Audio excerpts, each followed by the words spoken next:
Il faut rappeler aussi qu'il y a déjà eu des interdictions et même des amendes, même si c'est rare. C'est arrivé notamment à Tel Aviv, peut-être pas uniquement qu'à Tel Aviv, je ne sais plus où ça s'est passé ailleurs, mais en tout cas, c'est vrai qu'il y a déjà eu des cas en Israël où malheureusement on n'a pas laissé les Chabad avec leur stand de tefillin tranquillement. J'attendais cette question, voir vous parler de ça. J'ai déjà pris moi une amende, mais pas Natania. Vous savez où? À Yerushalayim. Au Chouk Machane Yehuda, j'ai pris une amende. Au Chouk Machane Yehuda, je me rappelle, c'était Yud Shvat, il y a 13 ans. J'étais au stand de Machane Yehuda. J'étais en train de visiter les gens. Il y a un policier qui arrive et qui me dit dégage. Maintenant, moi, je croyais que c'était permis. Donc je lui ai dit pourquoi dégage? Il m'a dit t'as 3 minutes pour dégager. Je lui ai dit mais pourquoi? Je me dis filme aux gens, je fais rien de mal. Il m'a dit ok. Je venais de devenir Israël. Il me met une amende. Et juste après, d'ailleurs, j'ai compris que le miracle était déjà, j'avais déjà eu un grand miracle. C'est qu'au même moment, il y a un bus qui m'a, je sais pas pourquoi, enfin, apparemment, ça a été fait exprès. À l'époque, il y avait des travaux pour faire le tramway à l'époque. Il n'y avait pas encore le tramway au Yerushalayim. Il était en fin de construction. Et les bus roulaient sur la rue Yafo. Et il y a un bus qui m'a complètement, il m'a écrabouillé. Heureusement qu'il y avait la table, les téfilines. Il a écrabouillé la table sur la barrière. Il a tellement serré que la vitre arrière du bus, elle a explosé. Et je me suis retrouvé avec les mains avec des bouts de verre. Le livre, j'avais un livre, il était trop d'impact. Et lui, il est parti comme si rien n'était. Il s'est sauvé. Pour pas rendre de compte. Et après, on m'a dit que c'était un chauffeur arabe israélien. Bon, de toute façon, moi, je suis rentré à la yeshiva. Et bon, j'avais l'amende dans la main. J'étais à la limite plus embêté pour l'amende que pour la table. Je me suis dit, bon, la table, elle est cassée, c'est pas très grave. Mais bon, l'amende, c'était quand même une amende de 630 shekels. Bon, j'appelle quelques 2 mois, 3 mois après, j'avais oublié, et je reçois un rappel. J'appelle à un certain moment, il y avait un rabat qui travaillait à la mairie, et je lui demande s'il peut me faire sauter l'amende. Il m'a dit, pourquoi t'as attendu qu'elle double? Je savais pas, j'ai oublié, moi. Il m'a dit, je peux plus rien faire. Elle a doublé, je peux rien faire. Et je me suis rendu compte qu'elle avait pas doublé, mais triplé. Alors, qu'est-ce que j'ai fait? J'envoie un mot à la mairie, et je leur dis, voilà, c'était juste avant mon mariage, je vais me marier, je vous demande une chose, retirez-moi cette amende. Pourquoi vous mettez une amende? Je mettais les tefilines, et quelques temps après, je reçois une lettre un fax de la mairie. Un fax, j'ai été choqué d'ailleurs. Ils me disent, par erreur, on a triplé votre amende et on ne l'a pas que doublé. Donc, on vous annule l'amende de base. Ah, j'ai dit, c'est incroyable. Et par contre, il y en a d'autres qui ont eu à Tel Aviv. Et oui, effectivement, ils ont dû payer l'amende. Il y a même eu un grand présentateur de chanteurs chassidiques qui s'appelle Menachem Toker, qui est connu. Il a même fait un appel à un certain moment pour ramasser de l'argent pour une personne qui avait eu une amende par rapport à un stand de tefillin. Et c'est pas arrivé une ou deux fois. Il y a eu à Ramat Aviv, il y a eu à Ramat Gan, il y a eu à Tel Aviv. Il y a malheureusement, il y a une certaine mode dans les alentours de Tel Aviv d'aligner tous les stands de tefillin. Mais il faut qu'ils sachent que tous les stands de tefillin qui ont été alignés, sur chaque stand qui a été aligné, il y en a eu deux après qui sont venus. Il n'y a personne qui a baissé les bras. Je connais moi-même quelqu'un, aujourd'hui, cette personne-là, elle rentre dans les super, elle met les tefillin aux gens à Ramat Aviv, elle se fait allumer à chaque fois parce qu'elle se fait insulter par tout le monde, et lui, il avance comme si rien n'était, il pose même pas la question. Dès qu'on le crie, il fait comme s'il n'entendait pas, il continue comme si rien n'était. Et jusqu'à que des fois, les gens, ils sont tellement, dès qu'il arrive avec des gens d'une certaine violence, il y a des gens qui lui lèvent la main dessus et lui fait comme si rien n'était. Il avance, il fait comme si rien n'était. Et des fois, ça les énerve énormément parce que malheureusement, je vais vous donner un petit truc que vous allez comprendre. Quand une personne, elle vous insulte parce que vous mettez les tefilines ou elle vous tape, la meilleure arme, c'est de ne pas répondre et de continuer comme si rien n'était. Parce qu'il cherche, c'est de la provocation, il cherche que vous allez lui répondre pour qu'il y ait un échange. Et dès qu'il y a un échange, après, il fait tout pour vous enlever de l'endroit. Au moment où il n'y a pas eu d'échange, lui, il se trouve un peu bloqué. Il n'a pas l'échange qu'il attendait. Donc lui, il continue tout le temps. Là, Baruch Hashem, des stands de tefillin en Israël, il y en a énormément. Il y a même un rave, je ne sais pas si vous avez entendu parler du rave qui s'appelle le rave Shaoulov. C'est un rave qui lui-même fait construire des stands et il en vend dans tout Israël. Il a mis des stands un peu de partout dans tout Israël, il les dispatche. Et pour vous dire, à Netanya, sous le stand principal, il y a un coiffeur qui a mis aussi un stand, il y a un stand à Lourikash, une épicerie, il y a un stand dans un magasin de portable, il y a un autre magasin de portable qui a mis un stand lui aussi, il y a un stand un peu plus bas, un rave de Marseille qui vend de la dame route qui a mis aussi un stand là-bas, il y a des stands pratiques à Netanya, dans Hachem, dans le secteur où je suis, il y a une dizaine de stands, et bon, je suis un des seuls où il y a une personne physique. Parce que la plupart des Les stands sont des stands ouverts, mais il n'y a pas des personnes physiques. C'est-à-dire, il y a une paire de tefilin, il y a un stand, et après, celui qui veut, c'est un libre service. Et il y en a de plus en plus dans tout Israël. Dans tout Israël, ça devient Baruch Hashem, ça devient une mode. Il y a des stands, chaque magasin doit avoir un stand. Il y a des supermarchés même qui commencent à mettre des stands de tefilin. Je peux lui dire merci. Cette mode, elle existait avant, Baruch Hashem, mais elle a pris un élan énorme grâce à Tamar Zenberg. Quand le Rabbi a sorti le Moussad Tefilin, le fait de mettre les tefilin aux autres, les premières campagnes du Rabbi, c'était les tefilin. Et quand ils ont demandé au Rabbi, mais pourquoi on commence par les tefilin, il y a eu deux réponses. La première, c'est parce que c'est marqué dans la Gemara que Karkafta de la Manicha, quand quelqu'un, il a jamais mis les tefilin, il met pour la première fois les tefilin, au moment où il met les tefilin, il acquiert son Olam Haba. Ça veut dire qu'avec une action, n'importe qui de nos auditeurs vient et va mettre les tefilin à un juif, il peut avoir le mérite de faire acquérir à un juif son Olam Haba. C'est quelque chose qui est incroyable, c'est inimaginable. Un juif, il peut faire acquérir à un autre juif son Olam Haba, c'est quelque chose d'incroyable. Maintenant, il y a la deuxième, c'est que le Rabbi a dit aussi que quand un juif, il va mettre les tefilin au côté,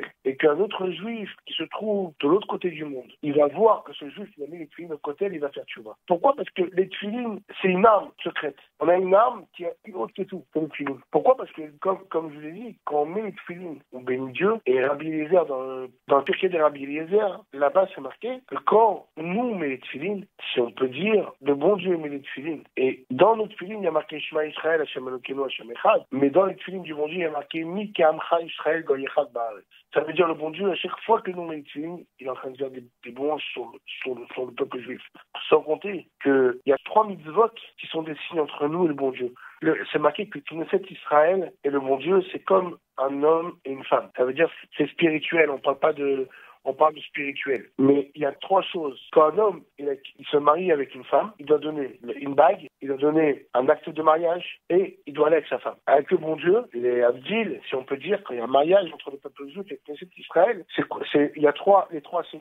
C'est quoi les 3 signes? C'est les tefilin, qui sont l'alliance entre Dieu et le peuple juif. C'est le fait de faire la Brit Mila, d'être circoncis, et le Shabbat. Et malheureusement, ces 3 signes-là, c'est les 3 signes que, dans toutes les générations, ils ont lutté pour nous les enlever. Pourquoi? Parce que ça les dérange qu'on a un lien le lien qu'il y a, parce que quand un homme se marie avec une femme, encore une fois, c'est une image, mais quand un homme il se marie avec une femme, il est complètement consacré à sa femme, et la femme, elle est complètement consacrée à son mari. Quand le bon Dieu, que le Knesset Israël et le peuple juif se marient, le peuple juif il est complètement consacré à Dieu et Dieu est complètement consacré au peuple juif. Il y en a que malheureusement, ça dérange. On voit bien, ils ont fait des manifestations contre la Brit Mila. Ils ont essayé d'ouvrir le Shabbat, ils ont mis des bus qui passent au Shabbat à Tel Aviv. Et maintenant, ils luttent contre les tefilin. Tout ce qui a un signe très fort entre le peuple juif et Dieu, ça dérange. Mais encore une fois, laissez tomber Tamar Zenberg, laissez tomber tous ces ministres, c'est pas eux les responsables. Il y a une organisation qui s'appelle Keren Hadasha. Cette organisation, c'est une organisation qui a essayé d'enlever, en tout début déjà, de faire tout pour que les Yeshuvim, ce qu'on appelle la ligne verte, il n'y a pas du tout dire ça, mais que ces Yeshuvim-là soient donnés, que ces implantations, entre guillemets, soient données aux Arabes. Ils font tout pour nous rabaisser. Cette organisation-là a mis une somme énorme pour enlever la religion. Et j'ai vu leur tract, je suis devenu fou. Ils ont mis le 770, ce qui est le symbole de Chabad, avec une cible dessus, en disant que Chabad, c'est leur cible. Et là-bas, il y a marqué, en grand, c'était marqué, d'ailleurs, ceux qui veulent le voir, je pourrais vous le montrer, ils ont marqué en grand dessus que Chabad, c'est leur cible, parce que Chabad, c'est eux qui font tout pour diffuser le judaïsme dans le monde entier. Et ça, apparemment, c'est une organisation qui est anti-juive. Je ne sais pas qui est derrière cette organisation, et c'est dramatique d'arriver à là, de voir ça. Mais tout le but aujourd'hui, il y a 3 forces qui sont ensemble. C'est Shlemut Torah, la plénitude de la Torah, la plénitude de la terre d'Israël et la plénitude du peuple juif. C'est 3 valeurs que le rabbin à Chabad nous a rentré ça intérieurement. C'est les 3 valeurs qui dérangent nos ennemis. Et malheureusement, nos ennemis, des fois, quand un ennemi va venir attaquer, il n'y a pas plus cruel que de prendre ton frère ou ta sœur pour la mettre contre toi. Et c'est ce qu'ils essayent de faire. Ils essayent de prendre des gens qui sont des pauvres gens, des gens de la gauche, que malheureusement ils ont une éducation qui n'est pas... Ils ont grandi des fois dans des foyers où ils ne savaient même pas ce que c'est Shabbat, ils ne savaient pas ce que c'est Kashrut. Ils prennent ces gens-là et ils les retournent contre la religion avec de l'argent. Mais ces gens-là, ils sont même pas fautifs. Il y a une partie qui est complètement à côté de la plaque. Il y a une autre partie, malheureusement, qui sont comme on le sait, malheureusement. Et c'est pas du tout de leur faute. C'est difficile à condamner des gens comme ça. Parce que c'est des gens qui sont rescapés de la Shoah et qui ont vécu des traumatismes qu'on peut pas se mettre à leur place. C'est impossible de se mettre à leur place.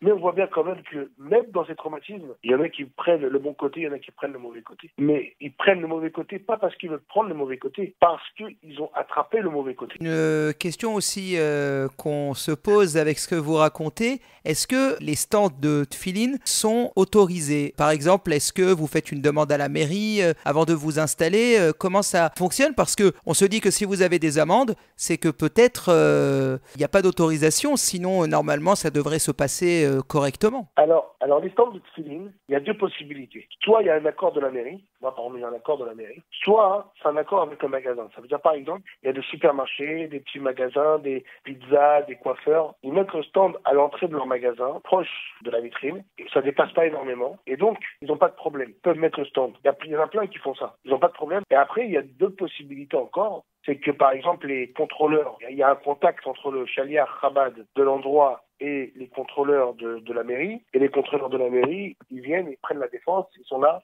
au cas où il y a un problème, faire sauter l'amende. Mais en principe, il y a la plupart des mairies, je dis bien la plupart parce qu'il y a des mairies malheureusement où c'est encore difficile, mais la plupart des mairies donnent le feu vert à Chabad pour agir et pour faire ce qu'il y a à faire. C'est rare de voir une mairie qui lutte contre Chabad. L'autre fois, il y avait une fête qui devait s'organiser à Tel Aviv, au Kikar Rabin, et le maire de Tel Aviv a essayé de faire annuler cette fête. Il a tout fait pour faire annuler cette fête, et le juge a tranché comme quoi que cette fête aura lieu, malgré l'opposition du maire. Parce qu'en fait, le maire avait déjà donné son accord à la base, et après, il voulait revenir sur sa décision en disant que c'est une fête, entre guillemets, comme c'était une fête religieuse, donc c'est une fête qui est séparée hommes et femmes, et donc ça le dérangeait, il voulait pas accepter. Et en fin de compte, malgré tout, ça s'est passé, il n'y a eu aucun problème, ça s'est très bien déroulé. Malheureusement, il y a eu quelques manifestants qui sont venus pour montrer qu'il y avait une opposition, mais voilà, c'était un trompe-l'œil, quoi. Bon, après, malheureusement, il y a à un certain moment, quand même, je me rappelle, il y a eu des femmes à Tel Aviv qui ont essayé de rentrer chez les hommes exprès pour foutre la vie des amis. Mais ça n'a pas duré longtemps. Ils sont très vite partis et ils ont très vite compris que quand on leur a montré que ça ne nous dérangeait pas, ils peuvent rentrer. Parce qu'en fait, nous, on voulait qu'ils partent, hein, on voulait pas qu'ils restent. Le Rav là-bas nous a dit, faites comme si rien n'était, laissez-les. Ils sont venus, ils sont restés 2-3 minutes, ils ont vu qu'il n'y avait pas d'opposition, ils sont repartis. Et c'est pour ça que je vous dis que l'arme la plus forte contre les gens qui viennent pour lutter contre le judaïsme, c'est de leur montrer, t'es mon frère, tu me déranges pas. Tu me déranges pas. Moi, je continue mon travail. Toi, tu peux rester à côté si tu veux. Tu me déranges pas. Je sais que t'es contre. Regarde et apprends. Et là, c'est à ce moment-là que tu baisses la tête et qu'il laisse faire. Où fut installé le premier stand de tefillin des Chassidei Chabad dans le monde? C'était aux États-Unis? Il faut savoir que quand le Rabbi a lancé cette campagne, au sein même, je sais pas si c'était dans Chabad même, mais il y a eu une opposition énorme. Il faut savoir, le but n'est pas de venir faire tchouva. Ça, c'est pas le but, c'est tout le travail, c'est de faire tchouva à un autre juif.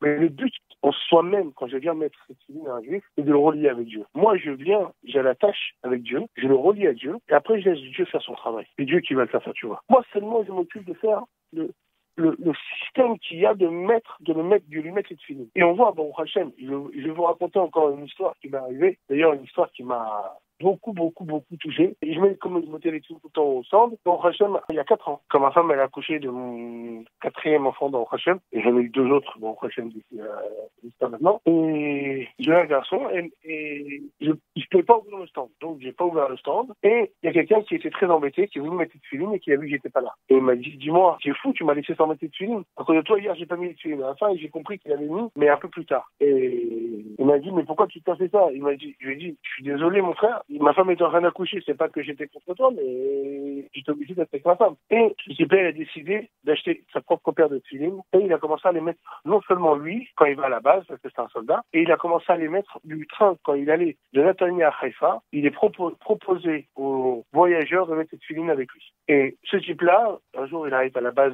militaire. Maintenant, moi, un jour, j'étais avec mon cousin, et il a accompagné, on a été voir, il m'a demandé de l'accompagner pour aller voir un match de foot. J'ai accompagné, ici à Netanya. Cette histoire-là, maintenant que je vous raconte, c'est des trucs qui me racontent. Il me dit, on est en train de voir nous le match. Non, moi, c'est moi qui étais dans le stade. Mais l'équipe, il me dit, nous, on est en train de voir le match de foot, et puis d'un coup, on t'a vu dans la télé. Et on dit, regarde, moi, je suis là-bas, il a la barbe et tout, il va au stade. Il dit, ne parle pas sur lui, ne parle pas sur son rabbin, c'est lui qui me met les tefillin. Alors là, le type, il regarde et lui dit, et il rigole. Il lui dit, mais qui tu parles les tefillin? C'est quoi les tefillin? Il me dit, arrête, tu sais très bien c'est quoi les tefillin. Oui, je sais c'est quoi les tefillin. Moi, j'ai mis les tefillin.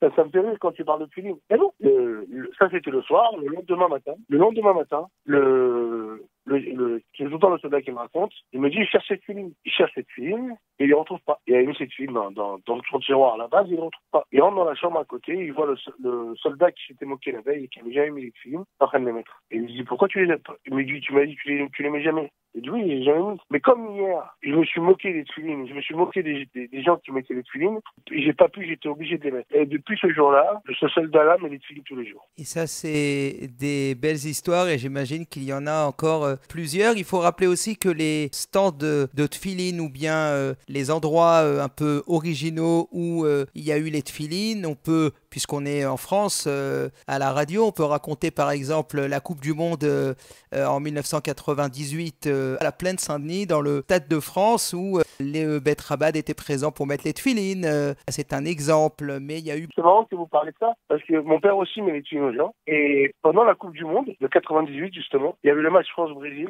Il y a quelqu'un qui a regardé mon père, il lui a dit, la France, elle gagnera jamais le Brésil. Et mon père, il lui dit, si tu prends sur toi que si la France, elle gagne, tu mets les tefilines tout le temps, tous les jours. Et il a dit, mais arrête de rigoler, c'est pas possible. Il lui dit, tu prends sur toi? Il lui dit, oui, je te promets, je prends sur moi. Et depuis ce jour-là, cette personne a mis les tefilines. Et quand je parlais de cet endroit-là, c'était pour donner un exemple et montrer qu'il y a beaucoup d'endroits étonnants où on ne pense pas évidemment que les Chabad sont là et pourtant les Chabad sont présents. J'ai pris un exemple en France parce que c'est plus facile, ça nous parle, mais effectivement, il y a d'autres exemples dans le monde où effectivement, ça s'est aussi produit en Israël, évidemment. On n'oublie pas, bien sûr, le stand qu'on connaît tous au Kotel quand on arrive, où on voit les Chabad qui sont là pour mettre les tefilines. Et puis, bien sûr, aux quatre coins du monde, surtout quand les Juifs vont se promener en Asie ou ailleurs, les Chabad sont là pour plein de choses et aussi pour les tefilines, et ça c'est intéressant à raconter. N'oublions pas notre ami aussi